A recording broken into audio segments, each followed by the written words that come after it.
Everyone, कैसी हैं आप सब। उम्मीद करती हूँ आप सब अच्छी होंगी, मैं भी अच्छी हूँ। एंड आज का जो वीडियो है गाइस वो बहुत बहुत इम्पोर्टेंट वीडियो है। आप लोगों के क्वेश्चंस के आंसर आज के वीडियो में ही आपको मिलने वाले हैं, तो इसीलिए वीडियो को पूरा देखिएगा। और अगर वीडियो आपको अच्छी लगे, आपके लिए काम की लगे, तो प्लीज़ इसको लाइक, सब्सक्राइब और शेयर ज़रूर कीजिएगा। एंड चलिए हम लोग ऐसा करते हैं, अपने वीडियो को स्टार्ट कर लेते हैं। हाँ तो गाइस, बहुत सारे क्वेश्चन मेरे पास में आ रहे थे और सबसे ज़्यादा क्वेश्चन मेरे पास अभी जो आ रहा है वो ये आ रहा है कि लोग मेरे गायनोविदा की वीडियोस को देख रहे हैं और गायनोविदा की वीडियो को देखने के बाद में वो कंफ्यूज हो जा रहे हैं कि गायनोविदा में मैम ने ऐसा बोला, फिर बात उन्होंने चेंज क्यों कर दी, फिर अभी ऐसा क्यों बोल रही हैं। तो मैं आपको एक चीज़ बता दूं कि मेरे साथ में बहुत ज़्यादा ट्रेजेडी हो गई।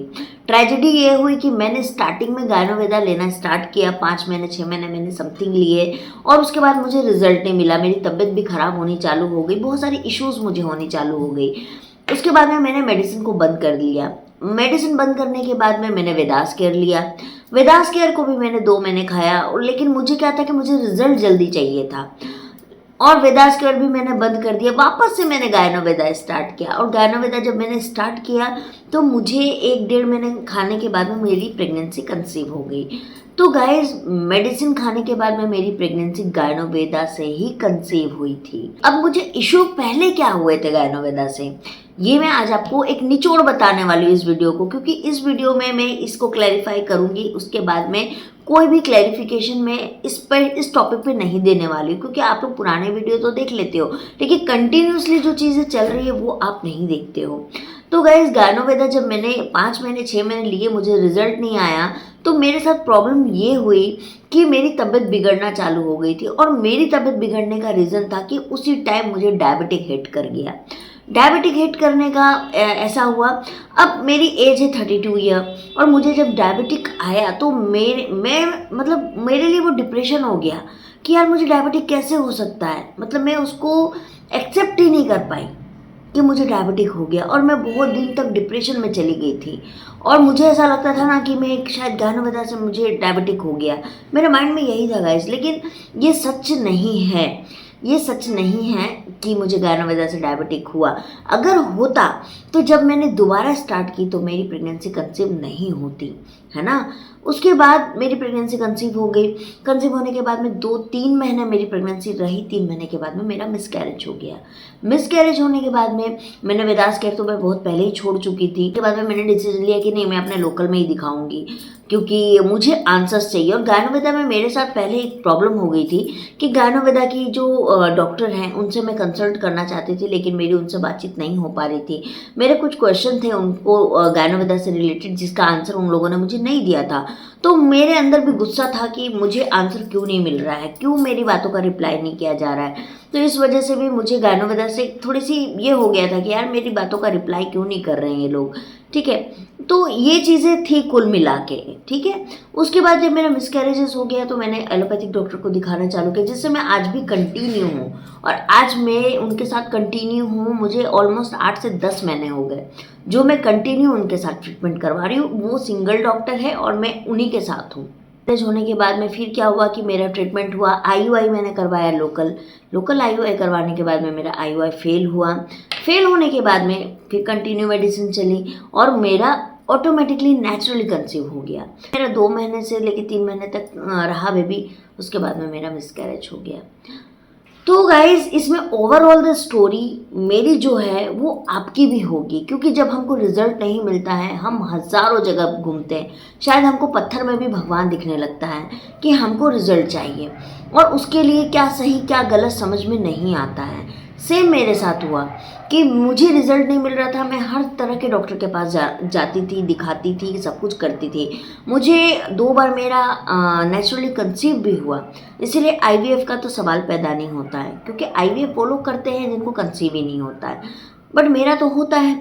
लेकिन अब क्वेश्चन आपके आते हैं कि ऐसा क्यों होता है कि आपका कंसीव तो हो जाता है लेकिन आपका मिसकैरेज हो जाता है। इसका रीज़न है रसोली यानी फाइब्रॉइड्स। अगर आपको फाइब्रॉइड्स है तो ऐसा होगा आपके साथ। आपके हार्मोन्स चेंज होते हैं, है ना, तो भी आपके साथ ये समस्या हो सकती है। अगर आपको ओवेरियन सिस्ट अगर आपकी मेन बच्चेदानी के आसपास में बनी हुई है तो भी आपको ये दिक्कत हो सकती है। तो ये चीज़ें आपको होती हैं, या आपको इन्फ्लामेशन की शिकायत है, या आपको बार बार जो है इन्फेक्शंस हो जाता है, उसके वजह से भी है, तो आपको जो है वो कंसीव तो होगा, लेकिन वो मिसकैरेजेस भी हो जाएगा। जैसे कि मेरा 2 बार मिसकैरेज हुआ, मैं आपको क्लियर बता रही हूँ। मेरा मिसकैरेज होने का रीज़न फाइब्रॉइड रहा है, क्योंकि मेरी कंसीव होने के बाद में जैसे जैसे बेबी बढ़ता है, मेरा फाइब्रॉइड भी बढ़ने लगता है, और इसीलिए अभी एंड ऑफ द टाइम मेरे पास में एक ही ऑप्शन है कि मैं लेप्रोस्कोपी करवाऊँ, और मैं वो करवा रही हूँ। तो लेप्रोस्कोपी में मुझे करवाना है, क्योंकि मुझे फाइब्रॉइड्स हटाने ही पड़ेंगे, उसके बाद ही मैं अब आगे सोचूंगी। तो ये चीज़ आ गया।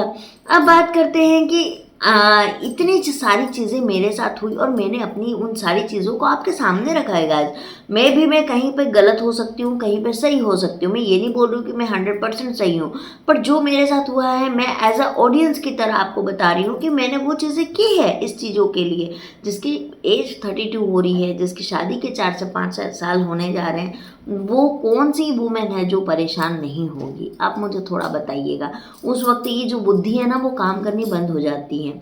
एंड मैं आपको एक और बात बताऊं, ये देखिए, आज भी गायनवेदा है मेरे पास में। आपको आवाज़ सुनाई दे रही है? आज भी है। अगर ये मेडिसिन ख़राब होती तो मेरे पास आज के टाइम में मौजूद नहीं होती। गायनोवेदा भी अच्छी है, गायनोवेदा भी अच्छी मेडिसिन है, नामिया अच्छी मेडिसिन है, और बहुत सारी चीज़ें हैं जो अच्छी है। लेकिन बात है कि आप अगर इसको टाइमली नहीं लेते हो, एक्सरसाइज योगा नहीं करते हो, डाइट नहीं करते हो, तो फिर वो मेडिसिन कोई काम की नहीं है। रहा बात डायबिटिक होना, थायराइड होना, तो ये आपकी अलग चीज़ें हैं। ये आपको होनी होगी तो होगी ही, और आप मेडिसिन प्रेगनेंसी के लिए खा रहे हो, तो उसका उससे कोई लेना देना नहीं है ना। तो अगर आपको फाइब्रॉइड है, तो आपके साथ बार बार ये समस्या होगी कि आपका मिसकैरेजेस हो सकता है। अब बात करते हैं कि एंडोमेट्रोसिस में आपको प्रेगनेंसी तो रहती है, लेकिन वो प्रेगनेंसी खराब हो जाती है। अब समझते हैं हम कि एंडोमेट्रोसिस में ऐसा क्यों होता है। सपोज कि एंडोमेट्रोसिस है आपका ये स्किन, ठीक है। यहाँ पर जब एम्ब्रियो आता है, वो अपने आप को चिपकने के लिए इस जगह पे वो होल करता है, गड्ढा करता है, ताकि वो अपने आप को स्टेबल कर पाए। अब अगर आपकी जो लाइनिंग है यूट्रस की, अगर वो ही पतली होगी, वो बेबी कैसे चिपकेगा?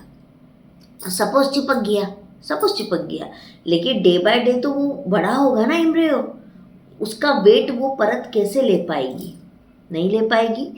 तो वैसी कंडीशन में आपका ठहर जाता है, महीना 2 महीना रह जाता है, और उसके बाद में वो मिसकैरेज हो जाता है। तो आपको एंडोमेट्रोसिस में प्रेगनेंसी हो सकती है, लेकिन वो ठहरे टिके इसकी बहुत कम चांसेस है।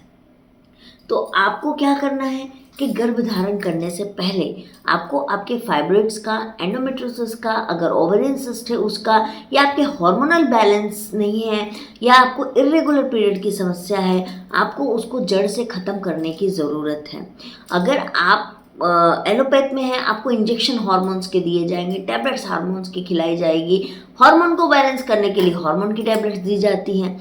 तो वो सर्टेन टाइम के लिए तो हो जाता है, लेकिन आगे आगे वो नहीं सर्वाइवल होता है। तो आपको इसको जड़ से ख़त्म करने की ज़रूरत है।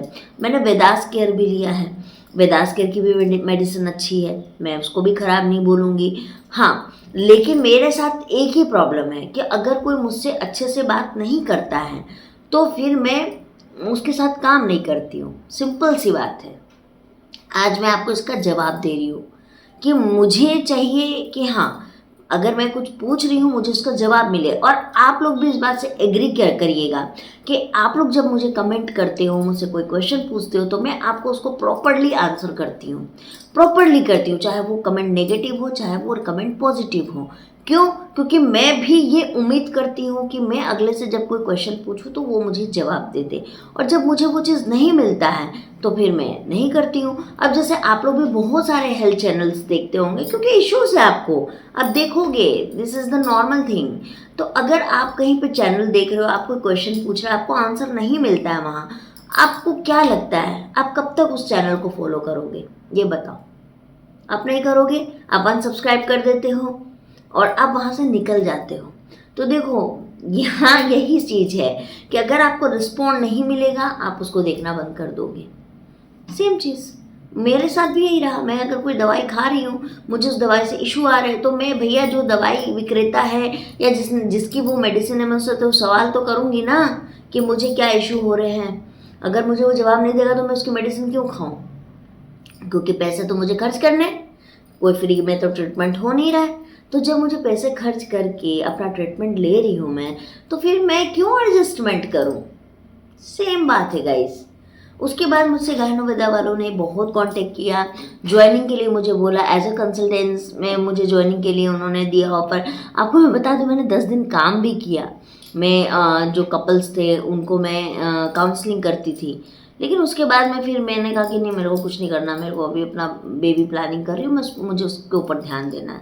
और मैंने वही किया इतने दिनों से कि मैं अपने ऊपर ध्यान देना चालू किया मैंने। अगर आपको लो AMH है तो भी आपकी प्रेगनेंसी कंसीव हो सकती है, अगर आपके अंडे की क्वालिटी अच्छी है, अंडे की साइज़ अच्छी है। ठीक है, अगर आपको ट्यूब ब्लॉकेज है, आप उसको एक ट्यूब से भी प्रेगनेंसी हो सकती है। अगर आपको नहीं हो रही है, आप उसको HSG करवा के लेप्रोस्कोपी करवा सकती है। तो देखिए, हर चीज़ का सॉल्यूशन है, लेकिन आपको आपके सवालों के जवाब मिलने चाहिए। तो इसीलिए अगर आप गायनोवेदा ले रही हैं, आप कंटिन्यू लीजिए।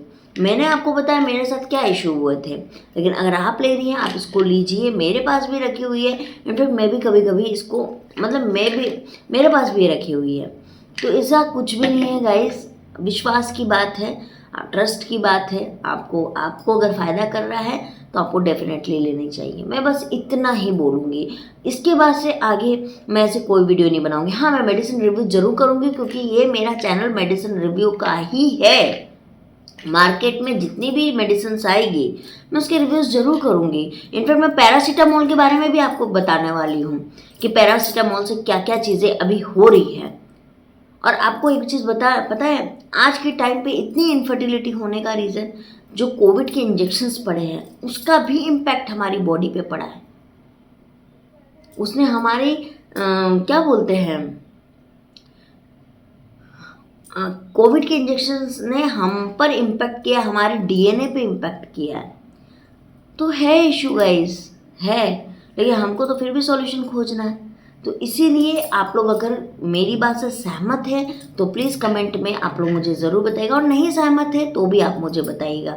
बट जो था यही था, जो मैंने पूरी सच्चाई के साथ आपके सामने रख दी है, और इससे ज़्यादा कुछ नहीं था, है ना। तो चलिए, मैं मिलती हूँ आप लोगों से बहुत जल्दी एक नए वीडियो में, एक नए अपडेट के साथ।